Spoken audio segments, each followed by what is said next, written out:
Hi, Anita here with WeCookiers.com. Welcome again. Today we're doing some basketball cookies, and this is done with some airbrushing. And you'd be surprised if you haven't done any airbrushing what it will do for cookies.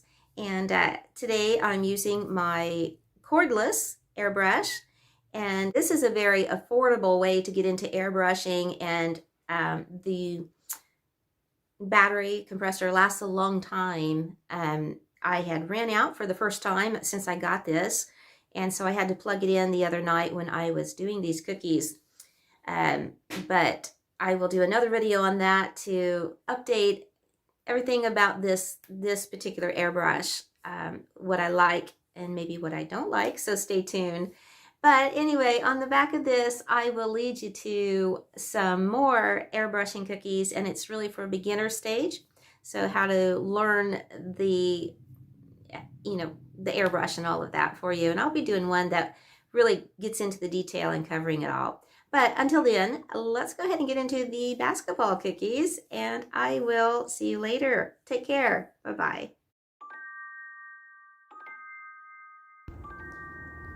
Okay, we're going to first start with outlining the cookie. And if you're new to cookie decorating, you touch down on the cookie with the icing tip and pull up for about an inch. And don't pull it, just let it fall, let gravity have its way. And then you'll get that nice line around the cookie. Now there's two consistencies you can use. One is the same consistency as the flood, or as a newer decorator, you can use two different consistencies. The outline is going to be a little bit stiffer than the flood. So with these cookies, I used a little bit thicker than I meant to, but I only had 6 cookies, so I just winged it with it. So at the end, after outlining, you'll see I shook them real good instead of just taking my scribe to settle the royal icing. But I used about a 15-second royal icing consistency for both outline and flood. After decorating cookies as long as I have, I never really count the seconds down on the royal icing. I just go by the feel of it with my spatula in the bowl as I'm mixing it up. But you'll get used to it. It's real easy after time.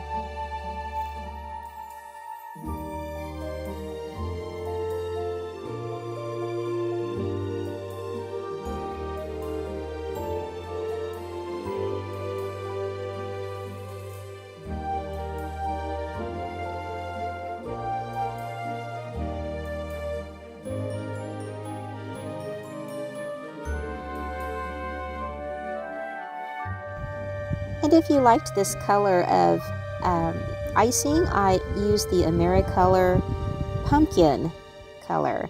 And it just, that way you don't have to be mixing it to try to get a basketball color if you like the kind of the brownish color to it.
So after I piped them, I put them on my dehydrator rack and put them right into the dehydrator on low for 30 minutes. And since it was late that night, I went ahead and let them set overnight, of course, before I did them, finished up the rest of the airbrushing for the next day.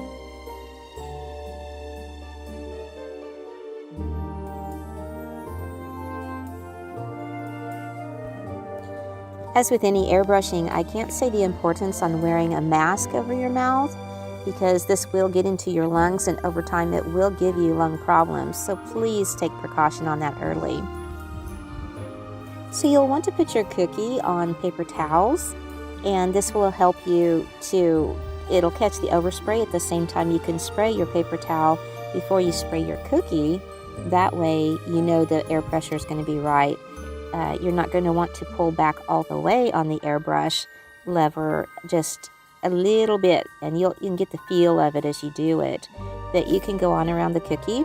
This is perimeter shading, and then you can go back around it and a third time if you want, or more, however dark you want it. For these, I'm only going to do the one time around, but it dries relatively fast, so you don't have to worry about it bogging the cookie down, looking really wet and messing it up. You'll also want to take note on how far I am away from the cookie. You don't want to get too close up because with the air blowing on it with the wetness of the gel, it'll spot it up and make it, look real like water spots on it.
Now if you're airbrushing the lines for the basketball, I just made my own stencil, and I usually do that, but you can make your own if you want to find out how. I do have a video I'll link below on how to make your own stencils. Other than that, you want to I use the black for the black lines, and you don't want to saturate it too much, but just go over right where the lines are. There's no sense in spraying the rest of the stencil if you don't have to.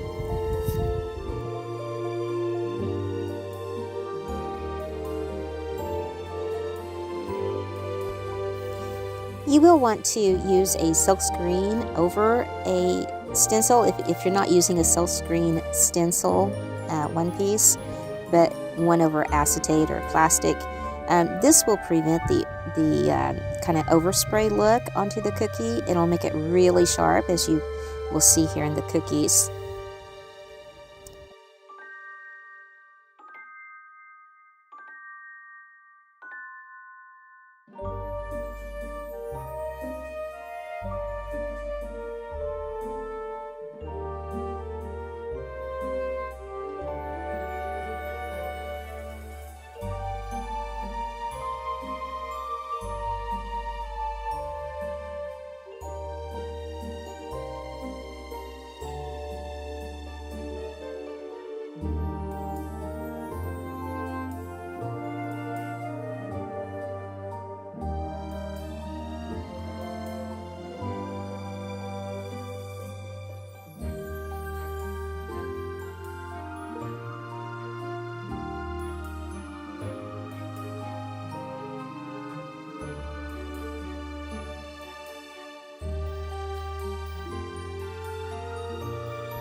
These were for a 14th boy's birthday, and that's the reason for the number 14.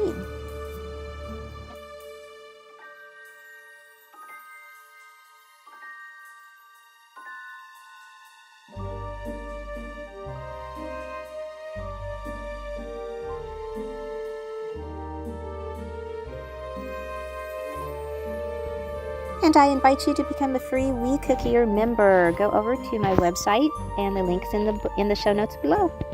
Thanks for watching.